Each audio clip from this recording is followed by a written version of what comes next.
हाय दोस्तों, welcome to enriching talks, जहां हम आपके सामने लाते हैं कुछ ऐसे लोग जिनके लाइफ एक्सपीरियंसेस से आप रिलेट कर सकें और उनसे कुछ सीख सकें। अगर आप या आपके जानने वालों में अगर कोई ऐसा व्यक्ति है जिसकी स्टोरी हमें दुनिया को सुनानी चाहिए, तो आप इस वीडियो पे कमेंट कर सकते हैं या फिर हमारे सोशल मीडिया पेजेस पे आप हमसे कनेक्ट कर सकते हैं।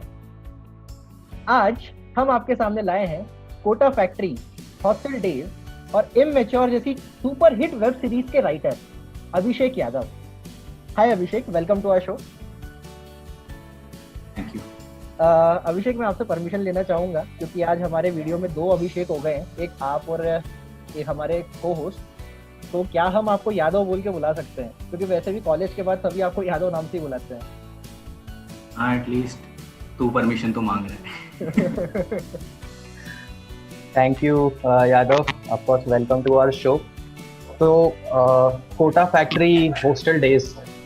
First of all, thank you so much for these incredible shows. बहुत ही relatable shows है ये हम सभी के लिए। पहले क्वेश्चन में हम आपसे ये जानना चाहेंगे, दिल्ली का एक लड़का जो IIT में ड्रामेटिक्स करता था, वहाँ से लेकर एक ऐसा शो लिखना जो IMDb पे 9.2 रेटेड है, IMDb टॉप 250 में है, YouTube पे 10 करोड़ से ज़्यादा व्यूज़ हैं। तो ये जर्नी शुरू कैसे हुई आपकी, और ये जर्नी ऑफ कोर्स रही कैसी?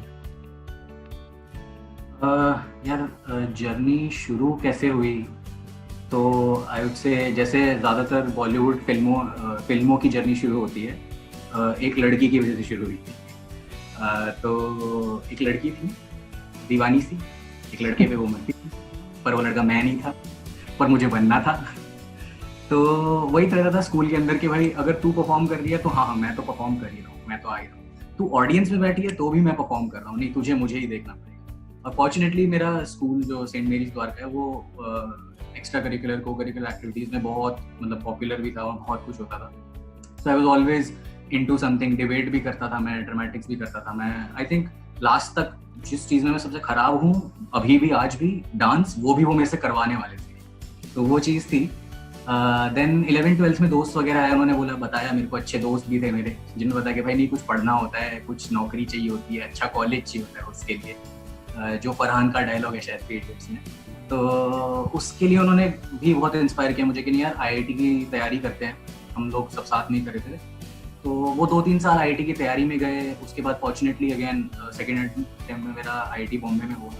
देन IIT बॉम्बे अगेन वैसी एक जगह थी जहाँ कुछ ज़्यादा ही एक्स्ट्रा करिकुलर एक्टिविटीज़ होती थी। मतलब अगर मैं डीन होता तो मैं बोलता कि नहीं भाई थोड़ा रुको, बहुत पर्सनालिटी डेवलप हो गई इन लोगों की, थोड़ा इंजीनियरिंग भी कर लो।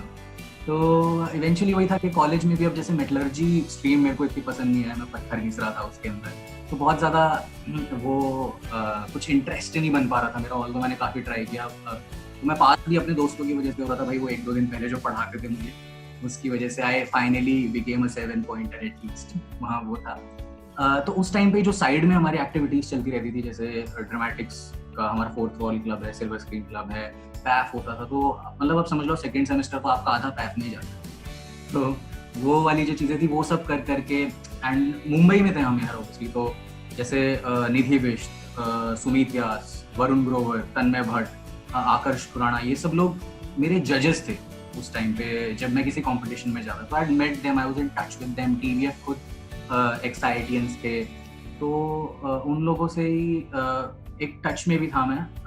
देन केम द पॉइंट मतलब 4th-5th ईयर के टाइम पे कि प्लेसमेंट्स, ऑब्वियसली आप जॉब क्या करोगे, आपका करियर क्या है, आपको कुछ ना कुछ करना ही पड़ेगा। तो उस टाइम पे मेरी गर्लफ्रेंड जो है बनवाली, उसने मेरे को बहुत मतलब एक नच दिया। बेसिकली दोनों रास्ते ओपन थे, मैं कुछ IIT के बाद किसी भी फील्ड में सॉर्ट ऑफ जा सकता था, नॉन कोर जॉब कोई ट्राई कर सकता था, कुछ स्टार्टअप का कुछ था, टीचिंग एक ऑप्शन था हमेशा, और दूसरी साइड ये था। तो उसने कहा कि मतलब दोनों पाथ में चूज करना है और तुम थोड़े इंक्लाइंड हो शायद इस पाथ के लिए, बट तुम श्योर नहीं हो।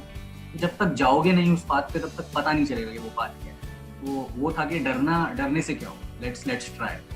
तो TVF का एक ऑप्शन ओपन था मेरे लिए, सो वहाँ से वही हुआ। और उसके बाद वही जो पहले प्यार की कहानी थी वो इमेच्योर बना, जो IIT की तैयारी की कहानी थी वो कोटा फैक्ट्री बना, और जो IIT में जो टाइम बिताया था वो हॉस्टल डेज बना। तो यादव, आपने स्टार्ट जो किया था वो तो आपने एज एन एक्टर स्टार्ट किया था, एंड उसमें भी आपने काफ़ी ज़्यादा मचाया है, मतलब आपके वीडियोस पे मिलियंस में व्यूज़ हैं। एंड इवन आपने NCPA, मतलब जो कि एक बहुत ही प्रेस्टिजियस स्टेज है, जो भी थिएटर के स्टेज से जुड़े वो जानते हैं, वहाँ तक आपने परफॉर्म किया है, और न जाने कहाँ अच्छी अच्छी जगहों पे आपने परफॉर्म किया होगा। तो ये डिसीजन आपने कैसे लिया कि एक्टिंग से मुझे फुल टाइम राइटिंग में शिफ्ट होना है? क्योंकि स्पेशली इंडिया में अगर देखा जाए तो किसी भी मूवी या किसी भी सीरीज के हिट होने में जितना क्रेडिट एक्टर को मिलता है या जितना रिकग्निशन एक्टर को मिलता है, उतना शायद डायरेक्टर और राइटर को नहीं मिलता है। तो ये डिसीजन आपके लिए कैसा था? ये मतलब मैं एक तो वो चीज़ करेक्ट करूँगा कि ऐसा नहीं है कि मैं तब एक्टिंग ही कर रहा था उन चीज़ों में जब मैं कर रहा था। जैसे इवन कॉलेज में भी जब हम कोई प्ले वगैरह करते तो मैं एक्टिंग इसलिए कर रहा था क्योंकि एक्टिंग करने वाले बहुत ज़्यादा लोग थे नहीं, तो उस चीज़ को लिखा भी मैंने ही था, डायरेक्ट भी मैंने किया था, उसकी लाइट्स भी मैंने डिज़ाइन की थी, उसका प्रोडक्शन जो डिज़ाइन था वो भी मैंने ही किया था। तो लोग इतने नहीं होते थे तब हमेशा हमारे हाथ में एकदम आसपास में कि एक्टिंग करने के लिए कोई मिल जाए। ऑब्वियसली एक राइटर जो होता है ना वो थोड़ा बहुत तो एक्टर होता ही है, क्योंकि वो लिख रहा है, हर कैरेक्टर के बारे में सोच के कर रहा है, तो कुछ ना कुछ तो एक, मैं इवन नाउ अभी भी किसी में चीज में एक्टिंग कर रहा हूँ तो वो मेरी लिखी चीज होती है, उसके अंदर मैं कुछ कर रहा हूँ ऐसा। बट जब आप एक प्रोफेशनल लेवल पे चीजें करने लगते हो, जैसे आफ्टर TVF ऑल्सो ग्रू, मतलब जैसे शुरुआत के जो वीडियोज है जिनमें मैंने देखा होगा, आपने देखा होगा कि मैं हूँ, तो वो भी वैसे वाले वीडियोज थे यार कि मैंने ही लिखा है और 6 एक्टर नहीं मिल रहे, तो चल ये हो गया, बद्री ने कर लिया, किसने ऐसे कर लिया, कैसे कैसे हमने मैनेज किया, एक रोल बचा तो मैं कर लेता था, वैसा होता था। तो ऐसा नहीं था कि मैं एक्टिंग कर रहा था, तब भी मैं बहुत कुछ कर रहा था उसी चीज़ के अंदर। एंड ऑफ कोर्स मतलब यार देख, थोड़ा ना फिल्म मेकिंग में जब हम आते हैं ना तो थोड़ा मेरे हिसाब से वैसा बिल्डिंग बनाना जैसा है, एक आर्किटेक्ट होगा जो बनाएगा, जो राइटर है उसका प्लान बनाएगा, इंजीनियर्स आएंगे, हेड इंजीनियर होगा जो हमारा डायरेक्टर होगा जो उसे एग्जीक्यूट करेगा, फंडिंग जो दे रहे हैं कंस्ट्रक्शन वो प्रोड्यूसर्स हैं आपके, they are also very worried about यार बिल्डिंग बहुत अच्छी बननी चाहिए। देन ऑब्वियसली तो सबका एक बहुत अकेला कोई फिल्म नहीं बना सकता है, वो तो बहुत मुश्किल है। तो it all happens when everybody comes together. और जैसे मेरे को भी ये चीज़ें बहुत सीखने को मिली यार, मतलब मैं एक लेवल तक एक्टिंग कर रहा हूँ, मैं राइटिंग में उसके और उसको क्राफ्ट को सीखने की कोशिश कर रहा हूँ पिछले काफ़ी सालों से, और and I am trying every day. But मुझे अभी भी बहुत अच्छे एक्टर्स मिल जाते हैं यार, जैसे वर्किंग विद जीतू, तो आप कुछ सोच के आए होते कि हाँ ये कैरेक्टर ऐसा, ये तो मैंने क्रैक कर रखा है, ये तो ऑब्वियसली जैसे एक रोल मैं भी कर सकता था उसके अंदर, बट वो मैं लगे नहीं यार ये जीतू बहुत सही लगेंगे करते हुए, we want to see him in a very wild role. वो था आई थिंक इमेच्योर में एक उनका छोटा सा रोल था, एक क्रेजी ड्रामा टीचर का, और हमने ऐसे ड्रामा टीचर्स देखे हुए, तो उन्होंने जो ऐड किया है उसमें वो बहुत, मतलब वो मैं सोच भी नहीं पाता शायद, क्योंकि मैं उस चीज में बंध चुका था कि हाँ ये है।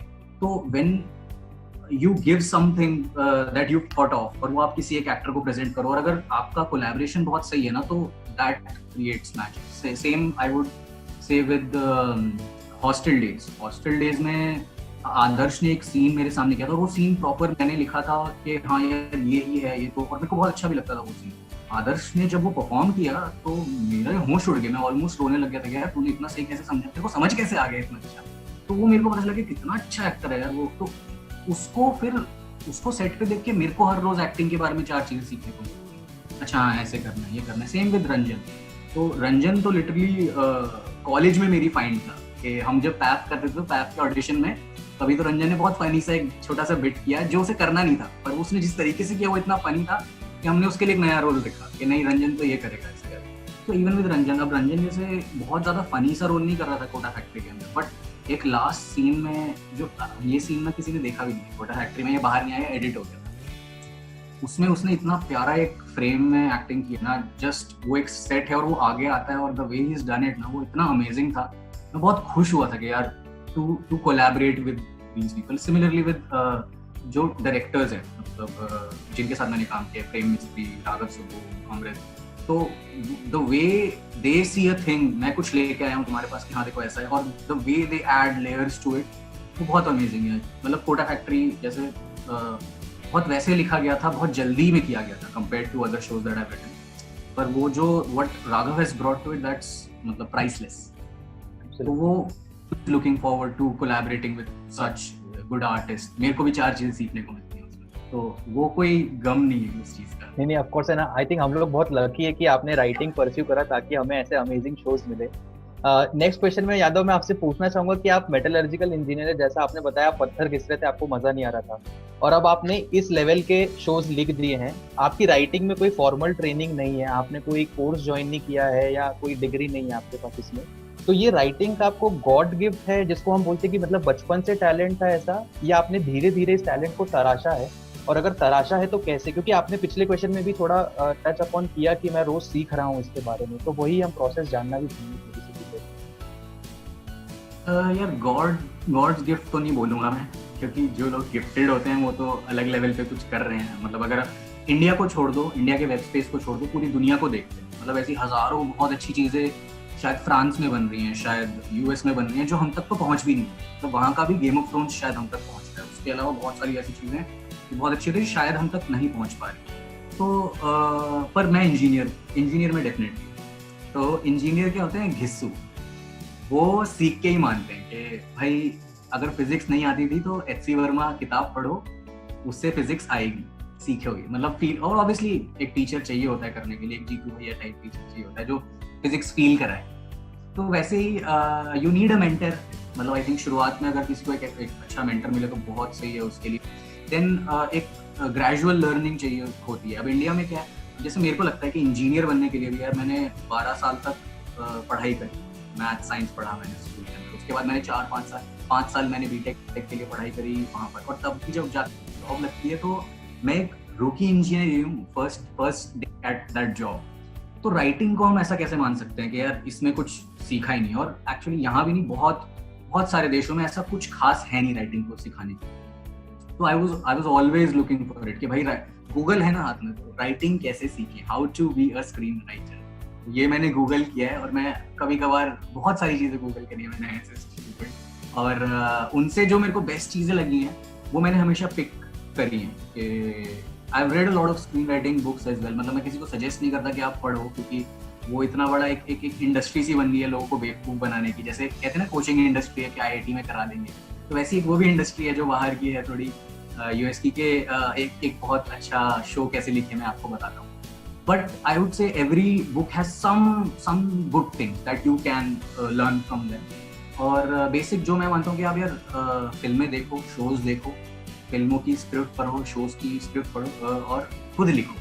मतलब सिर्फ पढ़ के लिख के भी नहीं होगा, जब आप खुद अप्लाई करोगे, उन लर्निंग्स को अप्लाई करके एक स्क्रिप्ट बना पाओगे कंप्लीट, उसको एग्जीक्यूट कर पाओगे, तो आपको समझ आएगा। अच्छा, तो वो बेसिकली होता है ना, जैसे शुरू में रोटेशनल मैकेनिक्स पढ़ना शुरू किया तो एक पहला सवाल आता है छोटा सा, वो तुम सॉल्व करते हो, तुम्हारा दिमाग खुलता है।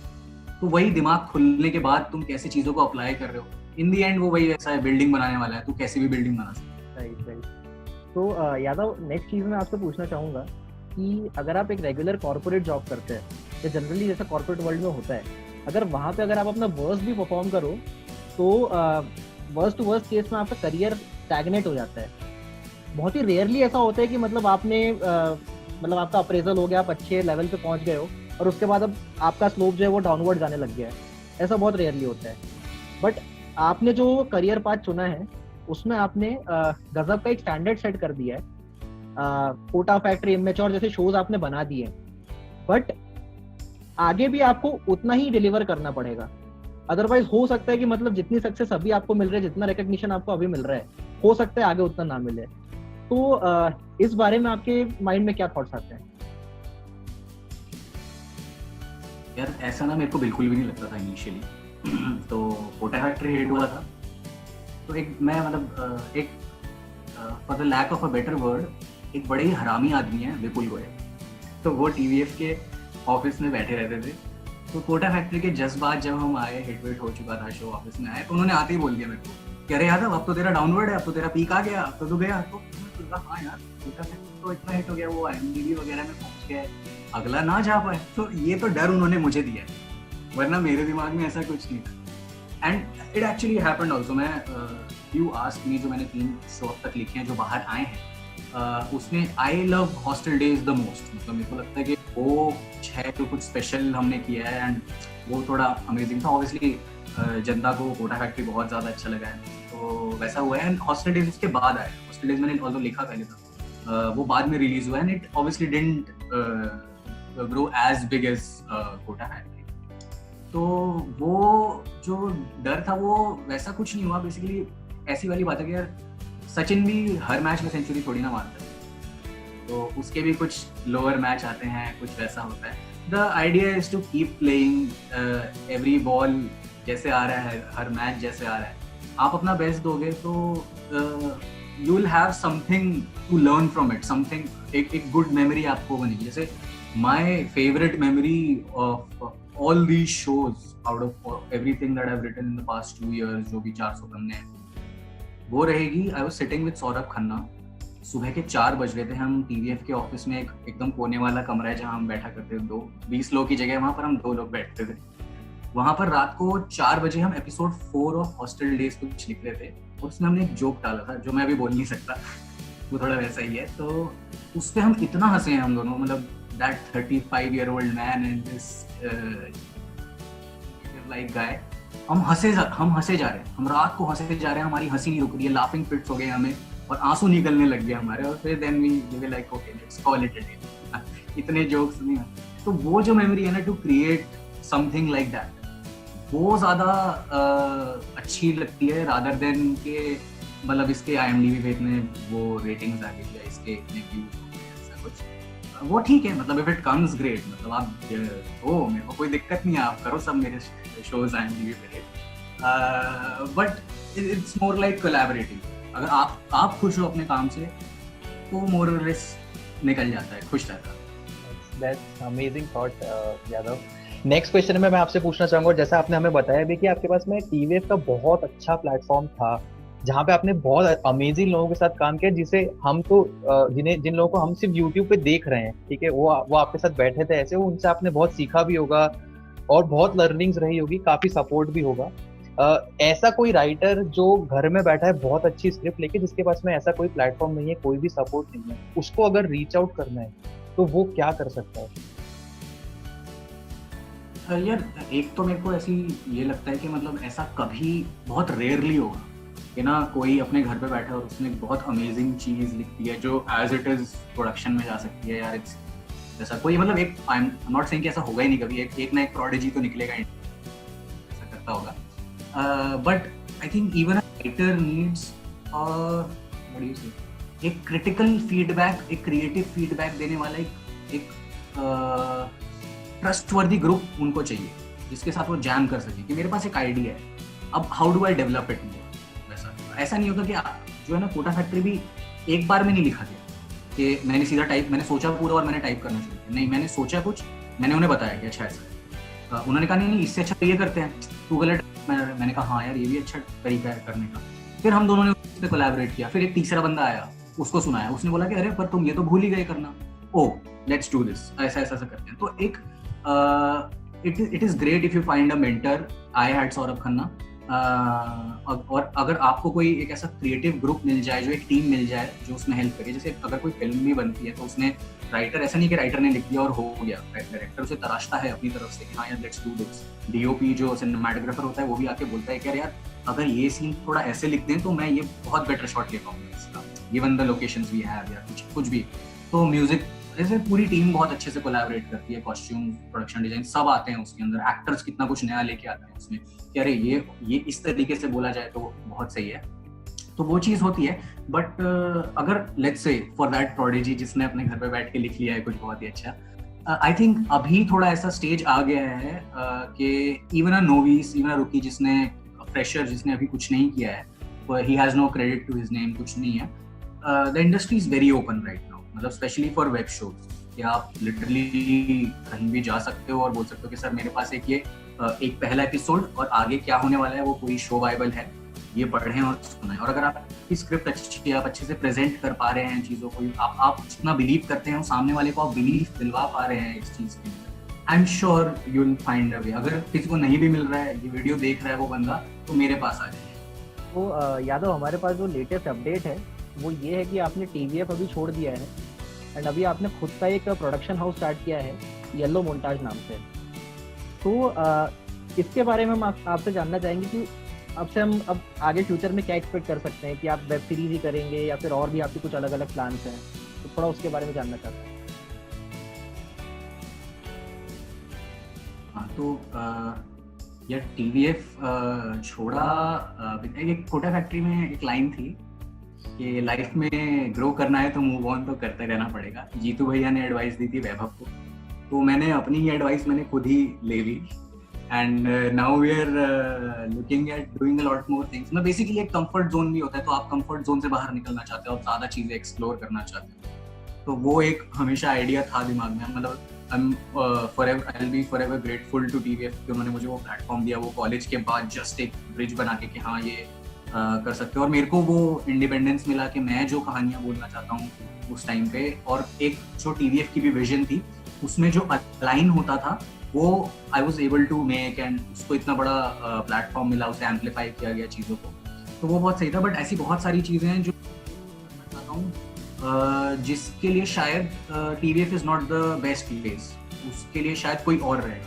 तो वो जो चीज़ें हैं, और जो बेसिकली आप बाहर निकलोगे आपको हज़ारों नए ऑब्स्टिकल्स, अगर आपको हर रोज़ एक नई प्रॉब्लम मिलती जा रही है ना करने के लिए सॉल्व, तो आप इंटरेस्टेड रहोगे काम, आप स्टैग्नेट नहीं करोगे। तो वो एक हमेशा चीज़ थी। एंड ऑफ कोर्स मतलब मैं बनाने तो फिल्म नहीं आया था, ये तो अभी प्लेइंग ग्राउंड है मेरा कि हाँ चलो सीख लें थोड़ा, पहले ऐसे कैसे थोड़ी ना होता जाएगा। तो वही है अप एंड ऑनवर्ड्स वाली बात है येलो मोन्टाज के साथ। तो I started yellow montage with Prem Mistry जो इमेच्योर का डायरेक्टर है, तो हमारी एक वेवलेंथ मिलती है, जिस तरीके से हम एक चीज़ करना चाहते हैं, I am able to convince him कि यार देख ऐसा करते हैं, और वो उसमें आता है कि नहीं पर इसको ऐसे करें तो और बेटर होगा।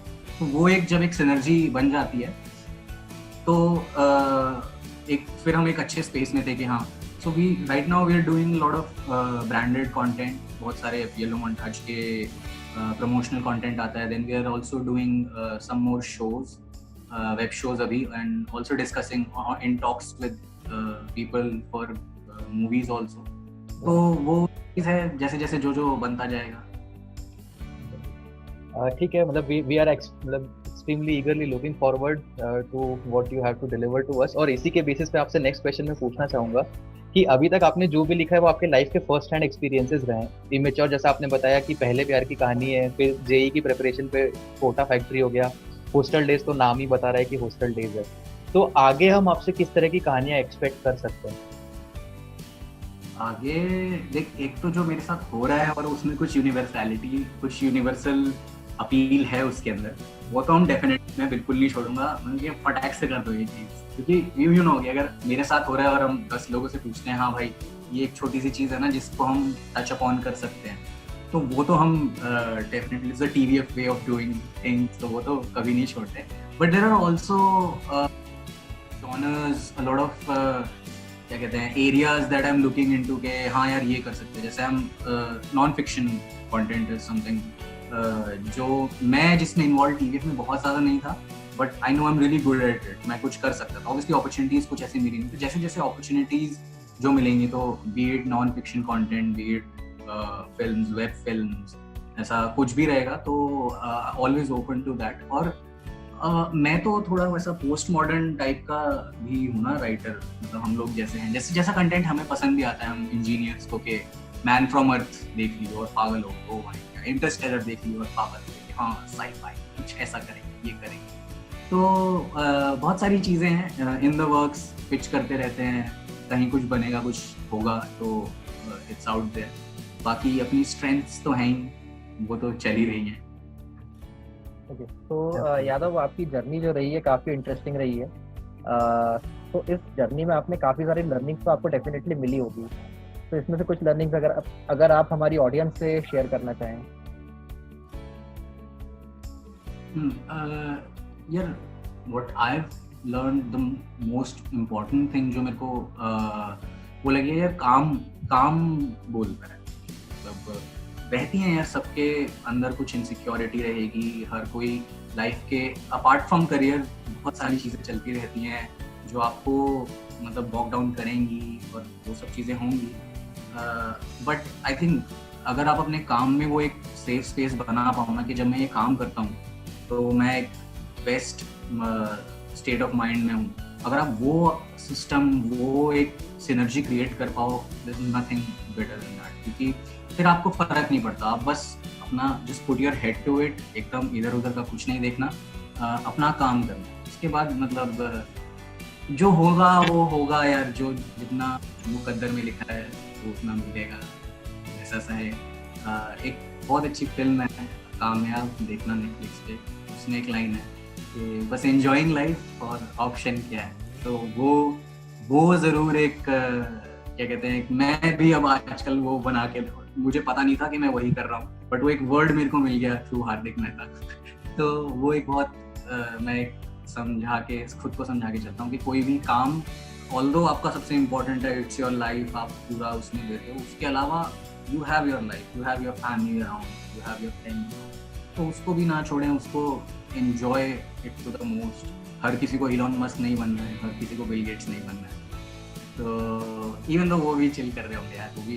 तो आप अपने हिसाब से अपनी स्पीड पे करो, कोई बेंचमार्क नहीं है। मतलब अगर I was speaking to my mentors, वही वो लोग ही मुझे बताया, मैं बहुत परेशान भी था एक पॉइंट पे यार कि ये इतना हिट क्यों नहीं हो रहा है, और ज़्यादा हिट होना चाहिए। नहीं मतलब 20 मिलियन व्यूज़ तो कम है यार, 100 मिलियन होना चाहिए, ऐसा वाला एक होता है ना कि व्हाई नॉट दैट। तो उन्होंने ही मेरे को बताया कि नहीं यार, तू 27-28 साल का है और तेरे को यू शुड बी ग्रेटफुल कि तेरे को इतना कुछ ऑलरेडी मिल रहा है। Obviously, there's no point in being ambitious, there's no harm in being ambitious and striving for more every day.